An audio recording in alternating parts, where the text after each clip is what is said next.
ஹரே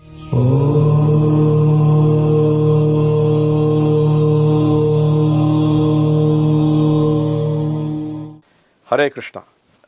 கிருஷ்ணாமிர்தம்ன்ற தலைப்பில் பாகவத புராணத்தினுடைய 10வது ஸ்கந்தத்தினுடைய 7வது அத்தியாயத்தை பார்த்து கொண்டு வந்தோம். 7வது அத்தியாயம் சகடாசுரனுடைய வதம்.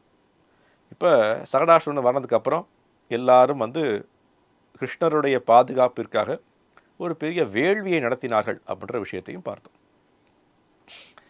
இது என்ன நடந்தது அப்படின்னா, இன்னொரு நாள் கொஞ்ச நாள் கழித்து அந்த எல்லா விதமான வேள்விகள் நிகழ்ச்சிகள்லாம் நடந்து முடிஞ்சதுக்கப்புறம் கிருஷ்ணர் ஒரு நாள் யசோதாமை தன்னுடைய மடியில் வைத்து கொண்டிருந்தாள். சில கதைகளை பாடிக்கொண்டிருந்தாள். கிருஷ்ணருடைய சிந்தனையை போட்டி கொண்டிருந்தாள். சந்தோஷமாக இருந்தார். திடீரென்று கிருஷ்ணருடைய விஷயம் அதானே, அவருக்கு எல்லாம் தெரியும் என்ன நடக்கப் போகின்றது அப்படின்னு. அடுத்த ஒரு அரக்கன் வரப்போகின்றான், அவனுடைய முயற்சி வரப்போகின்றது. அந்த அரக்கனையும் அந்த அரக்கியையும் கொல்வதற்காக அடுத்த முயற்சி ஆரம்பிக்க வேண்டும் அப்படின்ற விஷயத்தை அவர் முன்கூட்டியே அந்த விஷயங்களை பண்ண ஆரம்பிக்கின்றார். அவருடைய சிந்தனை அதுதான். விஷ்மித்தா பார பீடித்தாக அப்படின்ற வார்த்தை வருது. விஷ்மித்தா பார பீடித்தாகனா, விஷ்மித்தானா திடீர்னு, பார பீடித்தாக ரொம்ப பாரமாக மாறுகின்றார் கிருஷ்ணர். யசோதாமையுடைய கால்கள் வலிக்க ஆரம்பிச்சாச்சு. சின்ன குழந்தை, சில மாதங்கள் தான் இருக்குது. அந்த குழந்தையை தன்னுடைய மடியில் வைக்க முடியாத பாரம். விஷ்மித்தா பார பீடித்தாக. இந்த காலை அவனை எடுத்து கீழே வைக்கிறாள். ரொம்ப கால் வலிக்கின்றதேன்னு கீழே வைத்து விட்டு தன்னுடைய வேலைகளை செய்வதற்கு செல்கின்றாள்.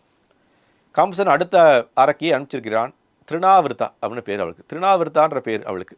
அவள் என்ன மாதிரி பண்ண வேண்டும், கிருஷ்ணரை எப்படி வதம் செய்ய வேண்டும் அப்படின்ற விஷயத்தை ரொம்ப தெளிவாக, நம்ம இன்றைக்கி சொல்லுவோம் இல்லையா, டூல் கிட் அப்படின்னு சொல்கிறோமே, அல்லது ஸ்டாண்டர்ட் ஆப்ரேட்டிங் ப்ரொசீஜர்ஸ் கொடுத்து அனுப்பிச்சிருக்கான் கம்சன். அதை எப்படி பண்ணுறான் அப்படின்னா, இந்த மாதிரி கிருஷ்ணர் இருப்பார், நீங்கள் அந்த குழந்தைய எப்போ எடுக்கணும், இந்த மாதிரி பண்ண வேண்டும், இப்படி பண்ணால் என்ன செய்ய வேண்டும் அப்படின்ற எல்லா ஆப்ஷனையும் டூல் கிட் கொடுத்து அனுப்பிச்சிருக்கார் அவர். அப்போ அந்த டூல் கிட்டை எடுத்துகிட்டு வரார் அவர். வந்ததுக்கப்புறம் கிருஷ்ணரை பார்க்கின்றாள். மேலதே பார்க்க முடியும் பெரிய ஒரு அரக்கி. அது திருநாவிருத்தன் அப்படின்னா காட்டிலே செல்லக்கூடிய ஒரு மாயசக்தி கொண்டவள் அவள். அந்த காட்டிலேயே சென்று காட்டிலேயே இருந்து பார்க்கக்கூடிய ஒரு அதீத சக்தி அவளுக்கு உண்டு. அந்த காட்டில் இருக்கக்கூடிய சக்தினால் என்ன பண்ணுறாள், பார்க்குறாள். நந்தகோபருடைய அரண்மனைக்கு வந்தாச்சு, அந்த வீட்டை பார்த்தாச்சு, கிருஷ்ணரையும் பார்த்தாச்சு. கீழே யார் இருக்கா, கிருஷ்ணரை தரையில் படுக்க வைத்து விட்டு யசோதாமை உள்ளே சென்றிருக்கின்றாள். அப்போ திடீரென்று அந்த கோகுலத்தில் மிகப்பெரிய ஒரு காற்று சுழற்சி ஏற்படுகின்றது. நீங்கள் பார்ப்போம், சில நேரம் நம்ம ஊரில் கூட சில நேரம் காற்று அடித்ததுக்கப்புறம் திடீர்னு ஒரு இடத்துல அந்த காற்று சுழற்சி மாதிரி ஏற்படும். வெறுப்பூல்னு சொல்லுவோம் இல்லையா, அந்த ஒரு பெரிய காற்று அப்படியே சுழன்று கொண்டே எல்லாவற்றையும் மேலே உயர்த்தி கொண்டு போகும். அந்த ஒரு விஷயம் நடக்க ஆரம்பிக்கின்றது. எல்லா இடத்துலையும் நடக்காமல் வெறும் நந்தகோபுருடைய வீட்டில் மட்டும் நடக்கின்றது. அதுவும் அவருடைய கூரையை பித்து விட்டு அங்கே இடத்துல மட்டும் நடக்குது. அந்த இது நடக்கிறது, அந்த காற்றினுடைய சுழற்சி. அந்த காற்றினுடைய சுழற்சி நடந்த உடனே அந்த காற்றினுடைய சுழற்சியினுடைய சக்தியினால் என்ன பண்ணுறா அப்படின்னு அந்த திருநாவிருத்தா அந்த கிருஷ்ணரை அப்படியே மேலே உயர்த்தி கொண்டு செல்கின்றாள். கிருஷ்ணரை பல யோஜனங்களுக்கு மேலே கொண்டு சென்றாச்சு, பல கிலோமீட்டருக்கு மேலே கொண்டு சென்றாச்சு அந்த காட்டினுடைய சக்தியில். இதனுடைய அவங்களுடைய ப்ரொசீஜர் என்ன அப்படின்னா, கிருஷ்ணரை மேலே உயர்த்தி விட்டு கிருஷ்ணரை கீழே போட்டு விடலாம். அப்போ என்னாகும் அப்படின்னா, அது கிருஷ்ணரை மேலேருந்து கீழே விழும்போது தானாக இறந்து விடுவான். ஸோ மக்கள் நினச்சிப்பாங்க அப்படின்னா, காற்றினுடைய காரணமாக, அந்த காற்று சுழற்சியின் காரணமாக கிருஷ்ணர் மடிந்து விட்டார். எந்த அரக்கியும் வரல, எந்த அரக்கனும் வரல, கம்சனுடைய செயல் இல்லை, இது எல்லாம் தெய்வ குத்தம், அல்ல என்ன சொல்லுவோம் நம்ம ஊரில் நம்மளுடைய கர்ம வினை அப்படின்னு சொல்லிவிடலாம் அப்படின்ற சிந்தனை அவங்க எல்லாருக்கும் இருந்தது. அப்போ இந்த விஷயத்தில் மேலே கொண்டு போக பார பீடித்தாக கிருஷ்ணர் பாரமாக மாறுகின்றார். அவளும் தன் சக்தியில் மேலே உயர்த்தி கொண்டு செல்கின்றாள். கொண்டு போய் செல்ல முடியல. கடைசியில் என்னாச்சு அப்படின்னா, கிருஷ்ணருடைய சக்தி, அவருடைய சக்தி என்னென்ன அப்படின்னா, பெரிய பெரிய சக்தி விஷயங்களை மேலே கொண்டு செல்வதுதான் அவருடைய சக்தி. ஆனால் கிருஷ்ணருடைய பாரத்தின் காரணமாக அவளால் மேலே கொண்டு போக முடியல. கிருஷ்ணருடைய பாரம் அதிகரித்து கொண்டே இருக்குது. ஒரு சமயத்தில் அவளால் தாங்க முடியலை. அவளை யாரோ நசுக்கின மாதிரி ஒரு எண்ணம். அதனால் மேலிருந்து அவள் என்ன பண்ணுறாள் அப்படின்னா, கீழே விழுகின்றாள் அவள். அந்த கீழே விழுந்த மாத்திரத்திலேயே எப்படி கிருஷ்ணர் கீழே விழுந்தால் இறந்து விடுவார் நினைச்சாலோ, அதே மாதிரி தான் கீழே விழுந்து தான் இறந்து போய் விடுகின்றாள் அவள். அசோஷத் பூவி பதக மிருத்தவத்சக யதாகவு. எப்படி அது என்ன சொல்லப்பட்டிருக்கு அப்படின்னா, ஒரு அந்த கீழே விழுந்த மாத்திரத்தில் கிருஷ்ணர் வந்து அப்படியே மேலேருந்து அவரும் வந்து அழகாக வந்து அந்த திருநாவர்த்தனுடைய உடம்பு மேலே அழகாக மெத்தை மூலம் வந்து விழுந்து விடுகின்றாள். அவள் இறந்து விட்டார். கிருஷ்ணருக்கு எந்த உபாதையும் இல்லை. ஏன்னா அது வந்து ஒரு மெத்தை மேலே எப்படி வந்து ஒரு குழந்தை விழுந்தால் எப்படி விழுவுமோ அதே மாதிரி அழகாக வந்து விழுந்து விட்டார். இதை பார்த்த உடனே யசோதா மைக்கு வந்து ஒரே ஆச்சரியம். கண்களே தெரியல, காற்று சுழற்சியில் என்ன நடந்ததுன்னே தெரியல. திடீர்னு பார்த்தா கிருஷ்ணரை காணும். ரொம்ப ரொம்ப பயம். கிருஷ்ணரை காற்று எடுத்துக்கொண்டு சென்று விட்டதேன்னு எல்லாரும் அலறுகின்றனர். ஆனால் திடீர்னு பார்த்தா கிருஷ்ணர் வந்து மேலேருந்து கீழே வந்து அழகாக விளையாடி கொண்டிருக்கின்றார் அந்த உடம்பின் மேலே. அப்போ திருநாவிர்த்தருடைய கதை எப்படி அவர்களுடைய சக்தியை வைத்தே கொல்லக்கூடிய விஷயம்தான் கிருஷ்ணர் நமக்கு காட்டுகின்றார். அவங்களுடைய சக்தி என்ன? ஒரு சக்தி வந்து பூத்தனா வந்து என்ன நினைக்கிறாள் அப்படின்னா, தன்னுடைய குழந்தைக்கு பாலை கொடுத்து கொல்வது. அந்த பாலை சாப்பிடுவது போலே சாப்பிட்டு கொண்டே அவர்களை கொன்று விட்டாச்சு. சகடாசனுடைய வேலை என்ன? பெரிய பெரிய விஷயங்கள் மீது தன்னுடைய சகடத்தை மாய்த்து கொண்டு அவர்களை கொன்று விடுவது. அதுவும் நடக்கலை.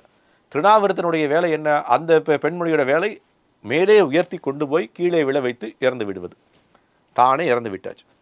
அப்போ இது எல்லாரும் பார்க்கும்போது நம்ம என்ன புரிஞ்சுக்கிறோம்? கட்டாஉபனிஷத்தில் ஒரு அழகான ஒரு சோஸ்திரம் வருது. அனோரணியான் மகதோ மையான் ஆத்மஸ்ய ஜந்தூர் நிகிதோ குஹாயம். எவ்வளோ அற்புதமான விஷயம் கட்டாஉபனிஷத்தில். அனோர் அணியான் மகதோ மையான். கிருஷ்ணர் என்ன அப்படின்னா, அனோர் அணியான், சின்ன விஷயமாக மாறக்கூடிய நபர் கூட முடியும். சின்னதாக ஒரு துரும்ப கூட சின்னதாக மாறக்கூடியும். மகதோ மகியான், பெரிய பெரிய விஷயத்தோட பெரிதாக மாற முடியும். ஆத்மஸ்ஸ ஜந்தோர் நிகிதம் குஹாயம், அவரை பற்றி ஆத்மஸ்ஸ ஜந்தோர், அவரை பற்றி புரிந்து கொள்வது, உள்ளது உள்ளபடி புரிந்து கொள்வது நிகிதஸ் குஹாயம். அவரை குஹாயம், அது வந்து ரொம்ப ரொம்ப ஆழ்ந்த ஒரு சீக்ரெட், ரகசியம். அந்த ரகசியத்தை புரிந்து கொள்வது என்பது அவ்வளோ எளிமை அல்ல அப்படின்ற விஷயத்தை நாம் அற்புதமாக பார்க்குறோம். மேலே வந்து விழுந்ததுக்கப்புறம் கிருஷ்ணர் இப்போ நடிக்க நானுமே, இப்போ நடந்த லீலைகள் எல்லாருமே காட்டுவது நான் வந்து முழு முதற் கடவுள், நான் தான் கிருஷ்ணர்னு காட்டியாச்சு. இப்போ என்ன காட்டணும்? இப்போ அவங்களுக்கு என்ன காட்டணும் அப்படின்னா, நான் வந்து ஒரு குழந்தை, உங்கள் எல்லாருக்கும் மத்தியில் இருக்கக்கூடிய ஒரு சாதாரண குழந்தைன்னு காட்டியாகணுமே. உடனே அழ ஆரம்பிக்கிற மாதிரி ஒரு பாவனை காட்டுகின்றார் கிருஷ்ணர். எல்லாரும் பார்க்குறாங்க, கிருஷ்ணர் குழந்தை அழுகின்றாளே அப்படின்னு சொல்லி இந்த அவரை எடுத்துக்கொண்டு அவர் பண்ணக்கூடிய அனைத்து விதமான விஷயங்களையும் செய்து கொண்டிருக்கின்றார்கள்ன்ற விஷயத்தையும் பார்க்குறோம். அப்போ எல்லாரும் உடனே வந்து கிராமத்தில் இருக்கக்கூடிய விஷயங்கள் நடக்க ஆரம்பிக்கின்றது. எப்படி நடந்தது, இந்த குழந்தை எப்படி பாதுகாக்கப்பட்டது, இந்த குழந்தை எப்படி வந்து இந்த அரக்கன் கொல்ல பார்த்தான், இந்த குழந்தையினுடைய பாக்கியம் புண்ணியம் இந்த குழந்தையை பாதுகாத்து விட்டது அப்படின்ற விஷயங்கள் எல்லாத்தையும் வந்து பேச ஆரம்பிக்கின்றார்கள். ஒவ்வொரு நிகழ்ச்சியிலும் நடக்கும்போதும் நந்த மகாராஜாவுக்கு திருப்பி திருப்பி திருப்பி நம்ம ஊரில் ஃப்ளாஷ்பேக் வருதுன்னு சொல்லுவாங்க இல்லையா, அந்த மாதிரி ஒரு ஃப்ளாஷ்பேக் வந்து கொண்டே இருக்குது. என்ன ஃப்ளாஷ்பேக்? வசுதேவருடைய வார்த்தைகள். ஆஹா, அவர் சொன்னதெல்லாம் நடந்து கொண்டே இருக்கின்றது. ஒவ்வொரு நாளும், ஒவ்வொரு மாதமும், ஒவ்வொரு வருடமும் மறுபடியும் வெவ்வேறு விதத்தில் கிருஷ்ணருக்கும் நமது எல்லா விதமான கோபியர்களுக்கும் வெவ்வேறு உபாதைகள் வந்து கொண்டே இருக்கு என்று பார்க்கிறார்கள் அவர்கள்.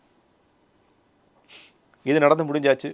அந்த உடலையும் வந்து எரிக்க வேண்டிய விஷயத்தை முடிச்சு பண்ணியாச்சு. எல்லாரும் வந்து திருப்பி பியூரிஃபிகேட்டரி மெத்தட்ஸ்னால் அந்த குழந்தையை சுத்தப்படுத்தக்கூடிய அனைத்து விதமான விஷயங்களையும் செய்தாச்சு. மற்றொரு நாள் இதே 7ஆவது அத்தியாயத்தில் இன்னொரு லீலையும் அழகாக குறிப்பிடப்பட்டிருக்கு. என்ன லீலை அப்படின்னா, இன்னொரு நாள் யசோதா மையை வந்து என்ன பண்ணுறார் அப்படின்னா, கிருஷ்ணருக்கு பால் கொடுத்து கொண்டிருக்கின்றார். அப்போ பால் கொடுத்து கொண்டிருக்கும் போது, பால் குடித்ததுக்கப்புறம் அவருக்கு வந்து திடீர்னு ஒரு சிந்தனை. கிருஷ்ணருடைய நம்ம பார்ப்போம் இல்லையா, சில தாய்கள் பார்ப்பாங்க, குழந்தைகளுக்கு வந்து பல் வளர்ந்துருக்கா அப்படின்னு வாயை திறந்து பார்த்துருப்போம் இல்லையா. தாய் தந்தையினுடைய ஒரு வாத்சல்ய பாவத்தில் அந்த பிறந்த குழந்தைக்கு ஏதாவது பற்கள் வந்திருக்கா, அல்ல வாய் எப்படி இருக்குது அப்படின்ற விஷயத்தை பார்ப்பதற்காக வாயை கொஞ்சம் திறந்து பார்க்கின்றாள் யசோதா மை. அவர் பார்த்த மாத்திரத்தில் என்ன ஒரு ஆச்சரியம் என்றால், அண்ட சராச்சரங்களையும் பார்க்கின்றாள் உள்ள.